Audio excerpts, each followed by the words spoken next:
This is Chapter 1, Section 2, Simplifying Expressions.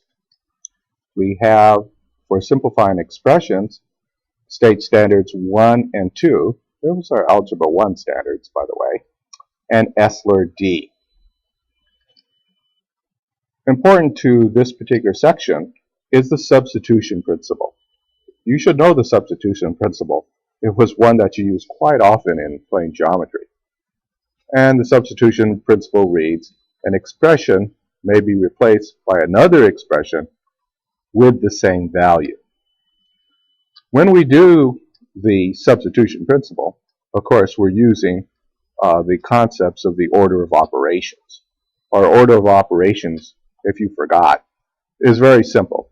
We first simplify expressions within each grouping symbol, working outward from the innermost group to the outermost group. Then we simplify powers.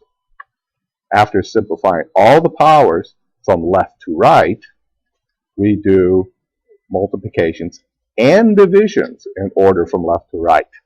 Don't do all the multiplications and then do all the divisions.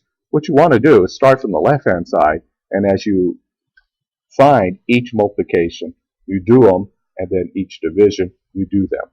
It could go multiplication, division, multiplication, multiplication, multiplication, division, but you should perform them from left to right. Our next one is to perform all the additions and subtractions in order from left to right. Now, these order of operations are best learned with examples. So I have a few simple examples to help us remember the order of operations. Our first one, you could read as 6 subtract the quantity, 7 subtract the quantity, 5 minus 2. And what you should do, of course, is start on the inside parentheses first. So you have 5 minus 2, 3. So I have 6 minus the quantity, 7 minus 3. Then you do the material in the brackets. So that's 7 minus 3, 4.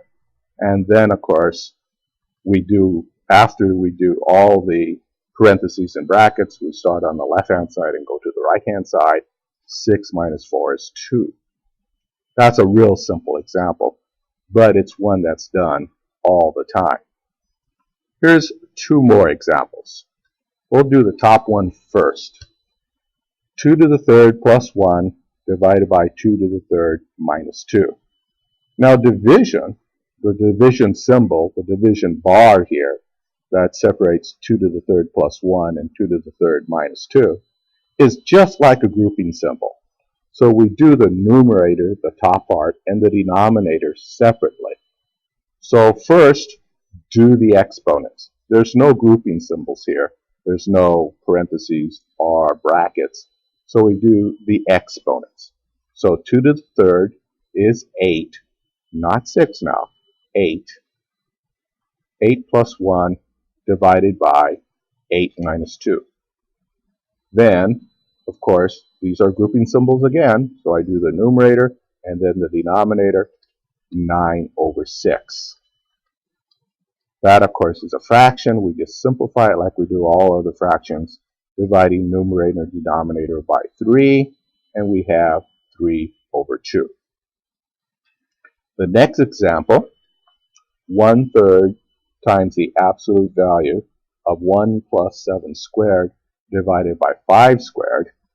We're going to do the material in the absolute values. Absolute values work just like parentheses and brackets.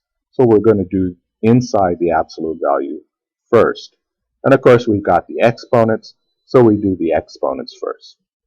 In the numerator, 7 squared is 49. In the denominator, 5 squared is 25. So I have 1/3 times 1 plus 49 over 25.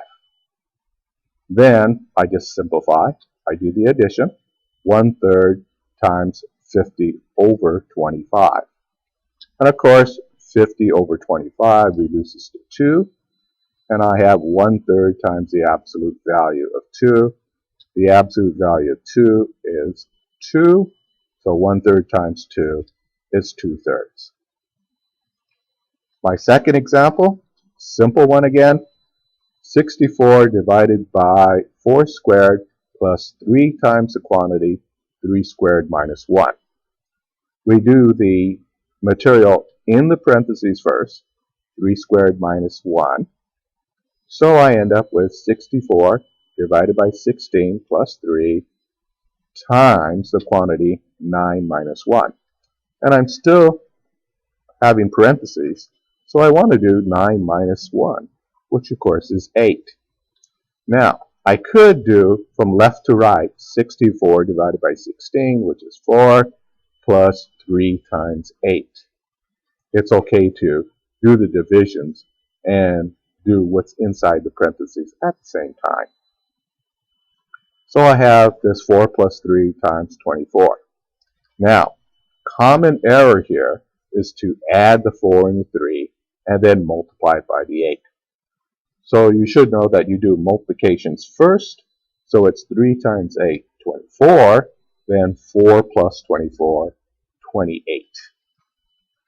Very common error to add the 4 and the 3 first. My next example is an evaluation example. If x equals 3 and y equals 2 and z equals 5, find the value, that's what the term evaluate means, find the value of z squared minus the quantity x squared minus y squared divided by 3y squared z. So our first step is to substitute.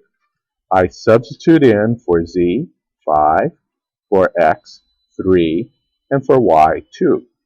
I get 5 squared minus the quantity, 3 squared minus 2 squared, divided by 3 times 2 squared times 5.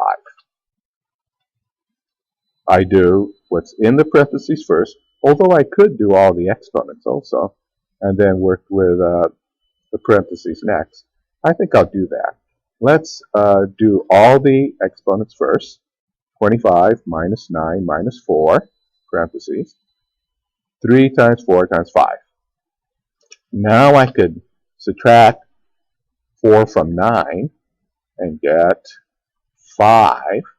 So I have 25 minus 5 over 60, which of course comes out to 20 over 60, which is just 1/3.